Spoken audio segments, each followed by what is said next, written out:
Well, here we are. It's a new year, and you have probably started the 400 things you're trying to change all at once to finally get your life together, to finally get things right, finally start taking better care of yourself, only to realize probably in a few weeks that most of those you're going to stop doing because you're burned out. And probably a lot of them were bad advice to begin with, because there's no shortage of complete bullshit when it comes to how to take better care of your health, whether it's your mental health, your physical health, whatever it is you're trying to take care of.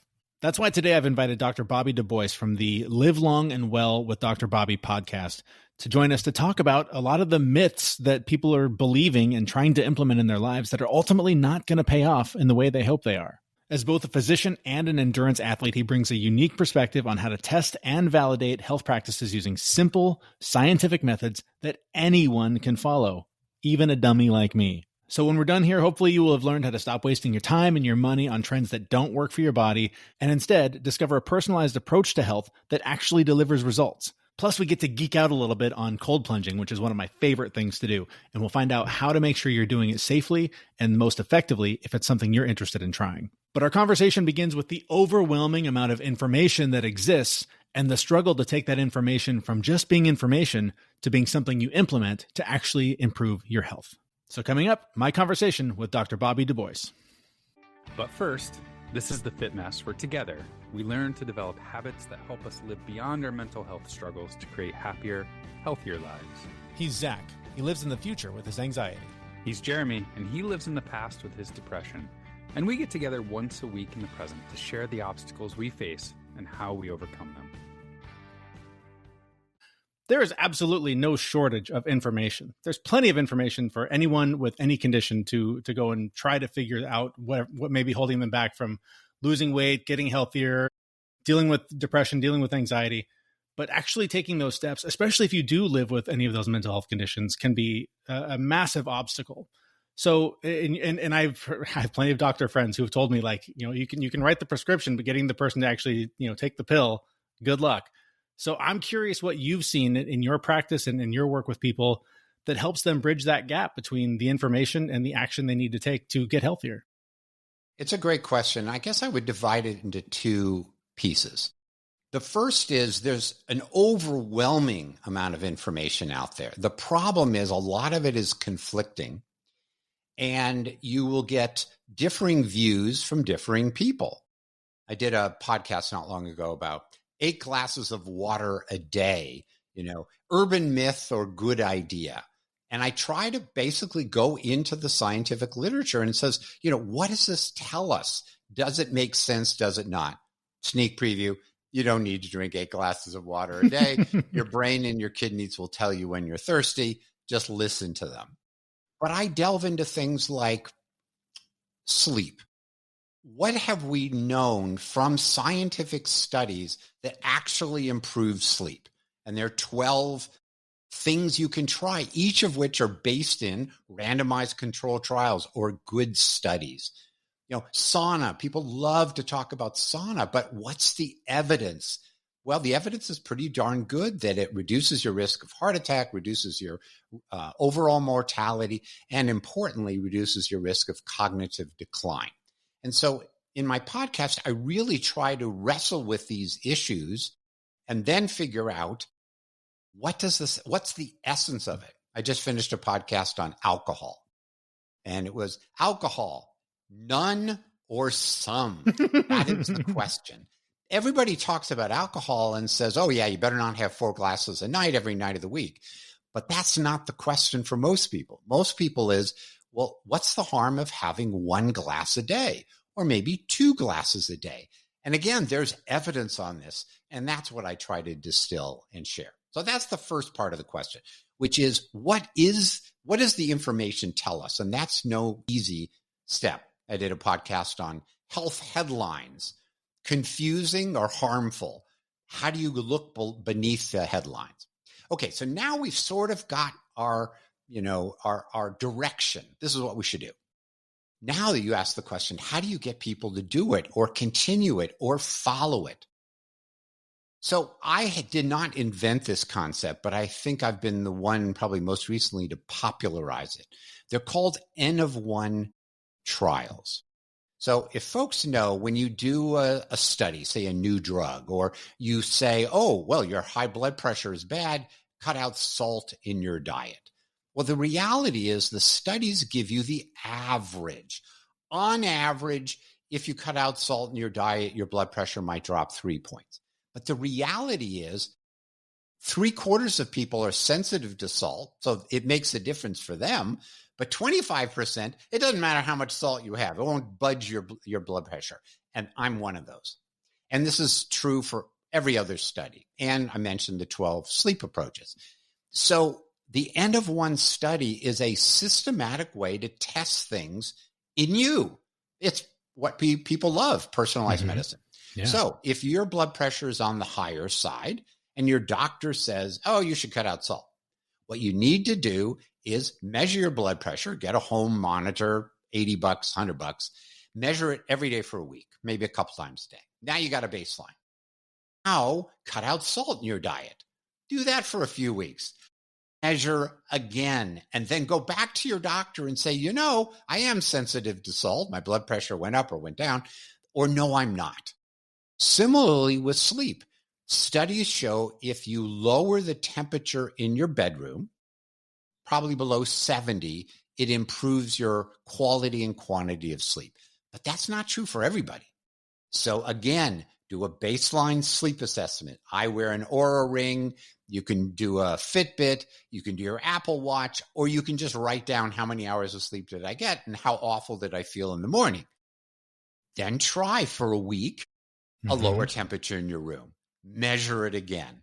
And if you're not convinced, raise the temperature back up, see what happens. Lower the temperature back down, see what happens. It's a scientific way of figuring out what works for you. And, you mentioned depression. It's been shown that meditation can be helpful, saunas can be helpful, cold plunge raises the dopamine levels. But that's on average. We don't know if it's true for you. You do your baseline, you try some intervention like the cold plunge, see how you feel. That's the technique. And I think that goes from the science of what works to how do I make it work for me?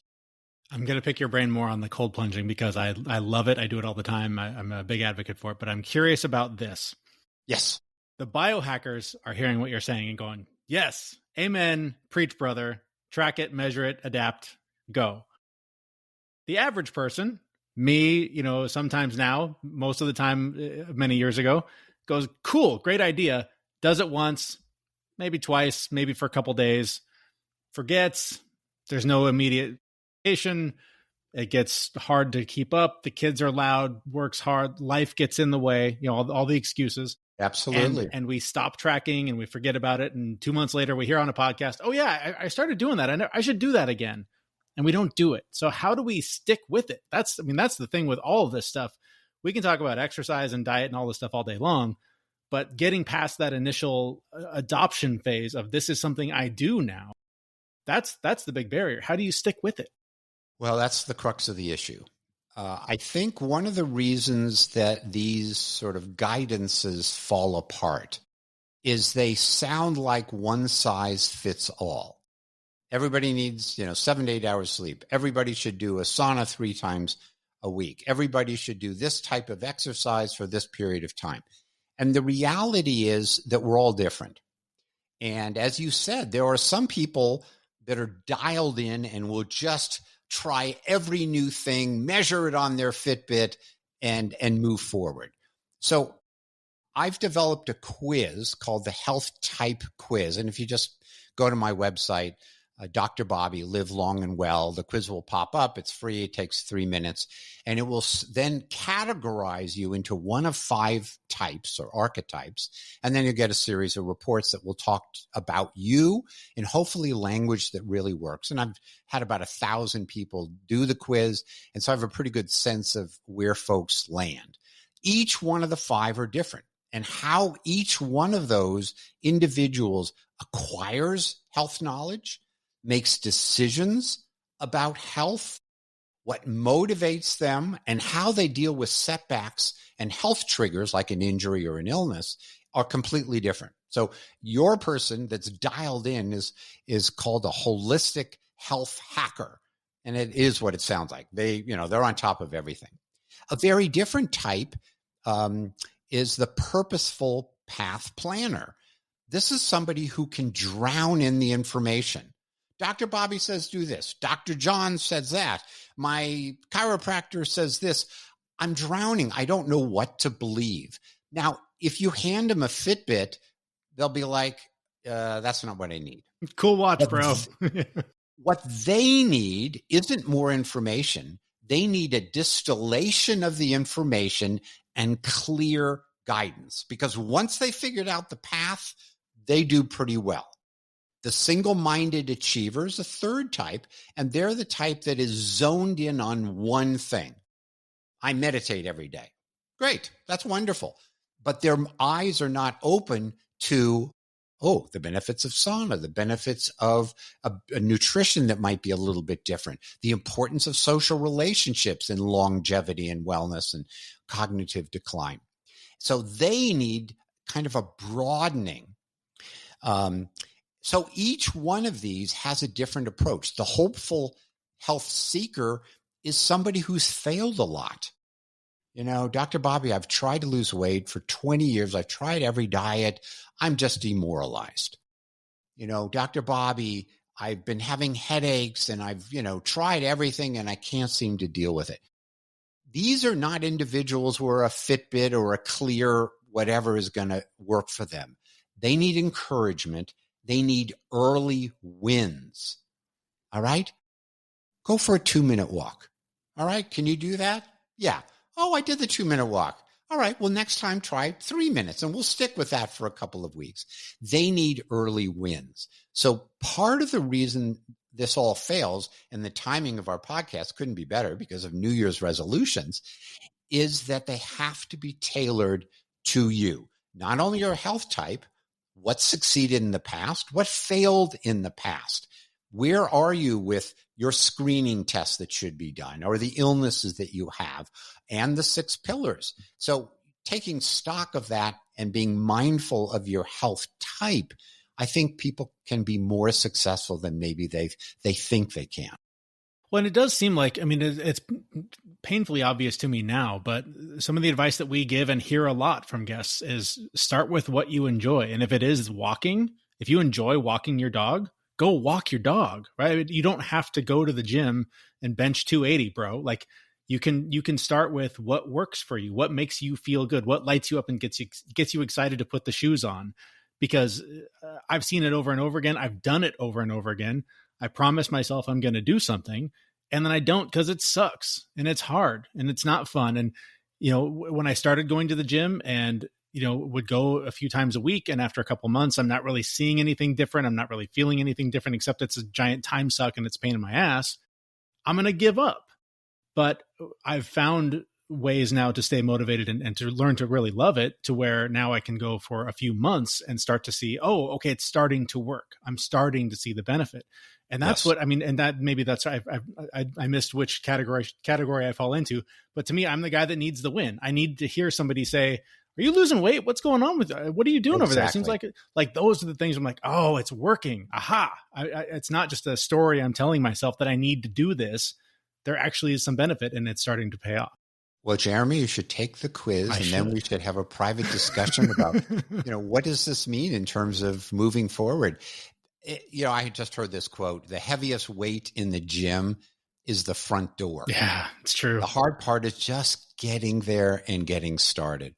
The other thing is that, if you plot out all the things that I and other scientific-oriented people say you should do, how many hours a week you should exercise, how many hours a week you should meditate, how many hours a week. There's not enough hours in a week. I love those memes that are always like the CEO morning, and it's like a 14-hour day before you get to work if you did all the things you're supposed to do for 5 minutes a day.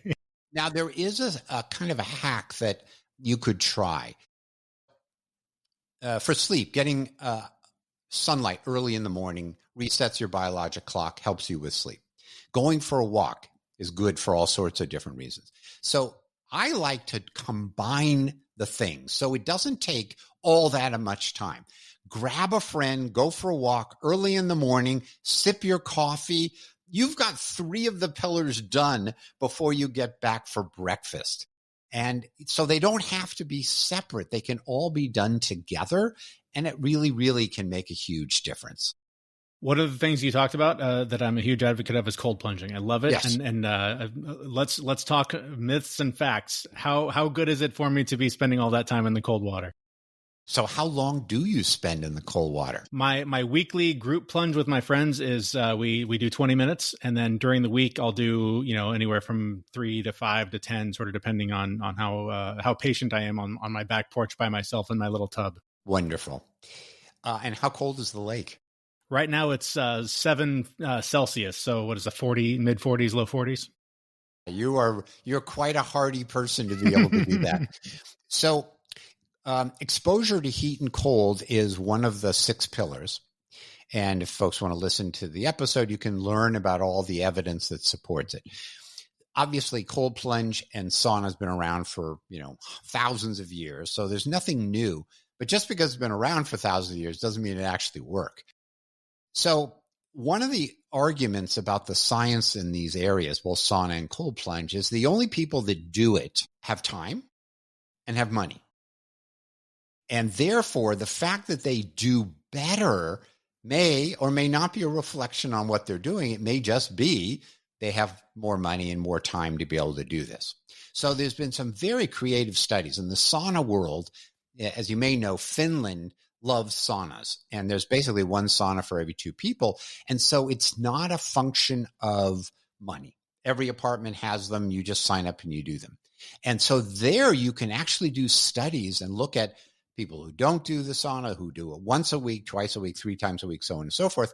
And you see what's called a dose-response relationship, meaning the more you do, the better you are. And I'll tell you what some of the endpoints are. And the longer you're in. So 10 minutes is okay, but 15 minutes is better. 20 is even better. Not necessarily beyond that, but 20 minutes 3 times a week is probably the sweet spot. And it's been shown, again, to reduce mortality and reduce the risk of cognitive decline. Okay, so there's pretty darn good data on sauna. And I can, talk about that with folks and feel confident that it's a real deal. Cold plunge, again, rolling in the snow, going in a lake, there's nothing new there. It's been around for a long time. What is new is the scientific studies. Does it make a difference? And, I try to call it as I see it. We have no long-term studies on the benefit of cold plunge. What we do have are short-term studies where they measure dopamine levels, which is sort of the happy hormone in your brain. And your dopamine levels, your noradrenaline levels go up 3-fold, 4-fold, 5-fold when you do a cold plunge. So it is absolutely changing chemistry. Now, and anybody who's done cold plunge knows that you feel almost giddy and alive for not just 10 minutes when you're done, but for hours afterwards. So we know there's kind of immediate and multi-hour benefit. What we don't know is whether that leads to reductions in overall blood pressure or heart attack rates or whatever. I do know, because there's some people who say, oh, I do a cold plunge right before bed, that when Gail, my wife, and I have tried that, we can't get to sleep. We're wide awake. Yeah, no way. That doesn't work. So morning cold plunge, sauna before bed. And sauna before bed or a hot shower before bed really makes a difference. In improving sleep quality? Absolutely. Both how fast you go to sleep, the REM and deep sleep quotient, and how many hours you sleep. And people think it's counterintuitive because earlier I said a cold bedroom is really good. And you would think, well, wait a second, Dr. Bobby, I'm going in the sauna, I'm getting hot, and now you tell me I need a cold bedroom. Actually, what happens when you get out of a sauna is your blood vessels are all dilated. You look like a lobster. And so what happens is, although when you walk out of the sauna, you may feel hot, within 5 minutes, you actually feel chilled because you've radiated all the heat out of you. And so now your core body temperature is actually falling, and that's perfect for going to sleep. Amazing. In the few minutes we have left, we've talked cold plunging, good, sauna, good. What are some of the biggest myths that you see that just drive you crazy every time they pop up on your Instagram reel where you're just like, this is not science. This is not a thing people should be doing? Yes. I'm glad you asked. For those of you who are not watching the video, I have no hair, or just about no hair. It's because I pulled it all out, dealing with people who kind of have found religion with one thing or another. You know, the latest is hydrogen water bottles or red light therapy that cures, you name it. But I would say the biggest one I worry about are supplements. Almost every podcast in the health arena is paid for by supplements. And the scientific evidence on nutrition and supplements really aren't good. There are very, very, very few supplements that have been shown to work. Probably the only one that has really shown benefit is just a simple, dumb, boring multivitamin. And it's shown some decreases in the risk of cancer. Now, I'm not saying if you are constipated, you shouldn't have a supplement to make that easier. I'm talking about the focus on, I must take vitamin D and calcium and omega-3s. When the scientific studies have been looked at, what's called a meta-analysis, where you basically take all the studies and summarize them statistically on a particular topic, vitamin D and calcium is actually something that can hurt you, not help you. Now, we all need some vitamin D. If you live in a cave, that's not so good. But if you're out in the sun a little bit, whatever, eating various foods have vitamin D. If you actually have too much vitamin D and calcium, it can cause potentially calcification in your heart. So people get these calcium heart scans. And so vitamin D, which is a very common supplement people talk about, it's like, if I don't have any, that's a problem. If I have too much, that could be a problem. By and large, people don't need it. The omega-3s that people swear by, again, if you look at the randomized trials, and there's been many, many, many of them, they don't reduce your risk of heart attack, and they really don't seem to make much of a difference. So people spend real money, and then you've got the branded green stuff that people spend a lot of money on, and all of this really hasn't been studied to show that it makes a difference. Interesting. On the vitamin D one, I'm curious, just to make this about me for a minute. I live in the Pacific Northwest where the sun comes up every once in a while. And whenever I've had my blood tested and I request a vitamin D test to see if it always tends to be on like the high side of low, right? So I do take a vitamin D supplement because my numbers show that I'm low. Doctors I talk to, they're not worried, but since it hovers around low, I take one. Am I making a mistake? Well, I'm not a doctor for you, and right. I'm not a doctor for your listeners. I think I would listen to your doctor. He's not worried, or she's not worried. Taking small doses. I mean, again, a multivitamin's going to have vitamin D in it. So, that's probably enough. But just people should understand that for a lot of the stuff, that there is both a potential benefit, a potential harm, and then just wasting money. For most people, magnesium isn't necessary. I live in really hot weather in the summer in Texas, and I sweat like the dickens. When I get muscle cramps, I'll try magnesium, and it seems to help. Then when I'm not sweating so much in the winter, I may not take it. Again, we're back to the N of one study. Try and see if it makes a difference. The real problem, and why I pull my hair out, is I'm okay with people saying, I tried magnesium because I get cramps in my leg at night.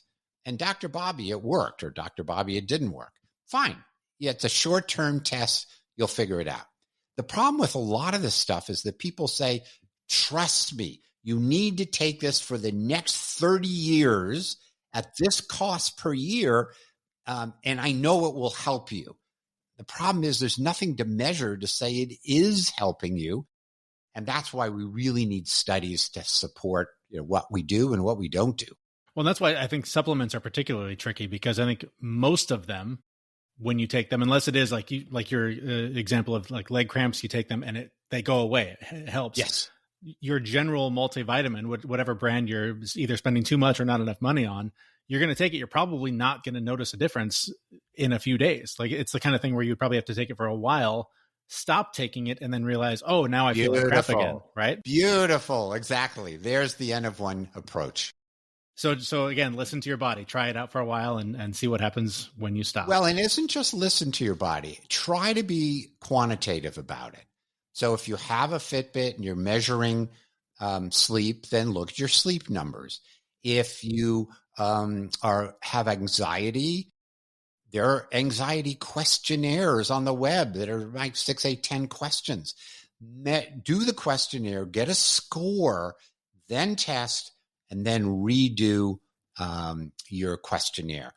Sleep is bad. There's the Pittsburgh Sleep Questionnaire. It's very easy to find questionnaires. It's a way just to quantify it, because if you leave it to your subjective assessment, now we're down the rabbit hole of placebo effect, which is going to be a podcast that I do in a couple of weeks. Yeah, well, let me ask you about that. I mean, we've just got a minute or two left, but I mean, is there anything to that? If something makes me feel better, even if scientifically it's not doing anything, is there value in it? I like feeling better. And if whatever it is you do, wearing a purple hat, makes you happy all day long, well, great. I think where placebo can be a problem is if it's in lieu of something that we really know works. So you're probably too young to remember back in the day, there was Laetrile, which was the extract of apricot pits. And people were flying to Mexico to get this cancer cure. And they said, oh, I feel better. The problem is they did it in lieu of the standard therapy. So that's where you can get into trouble. Now, the funny thing is placebo sometimes works, even when you tell people it's a placebo. Right. That's so funny. And there's also the opposite. It's called the nocebo effect. People who have high cholesterol take statins, and people who take statins are like, oh, I get this muscle weakness, and so I have to stop my statins. It's a common sort of side effect issue, and it's real for some people. If you give people a placebo pill and say, one of the potential side effects is muscle soreness and weakness, you'd be amazed how many people will say, yeah, doctor, you gave me that pill, and yeah, I'm feeling this muscle soreness all the time. So it's a real deal. It's something to pay attention to and be aware of. And the N of 1 trial will help you to disentangle. Is it real or is it just placebo? Speaks to the power of your mind, though, to convince yourself how you feel. Totally. So amazing. Great stuff. One of the questionnaires you mentioned is yours, the quiz. Tell me where we can find out more about you, the podcast, and take the quiz.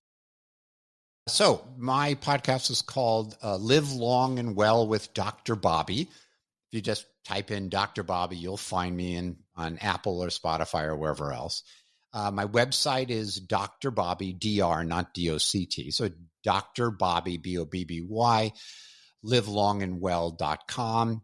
And that's where you can find the quiz. If you want a more direct interaction or coaching with me, you can find it there. And I'm just passionate about helping people figure out what could and should and might work for them. We can find all that in the show notes for this episode as well. Dr. Bobby, thanks so much for your time today. This was a lot of fun. Likewise. Thank you for having me. Hey, hang out a minute. All right. My thanks to Dr. Bobby Dubois. He is the host of the Live Long and Well podcast. You can find links to his show in the show description for this episode at thefitmess.com. But that's going to do it for this episode. Thanks so much for listening. If you found any value in it, please do share this with somebody who you think could also benefit from it. You can do that with the links, again, at our website, thefitmess.com. And that's where we'll be back in just a few days with another episode. We'll see you soon. We know this podcast is amazing, and it doesn't seem to lack anything, but we need a legal disclaimer. Prior to implementing anything discussed in this podcast, it is your responsibility to conduct your own research and consult your physician. You should assume that Jeremy and Zach don't know what they're talking about, and they're not liable for any physical or emotional issues that occur directly or indirectly from listening to this podcast.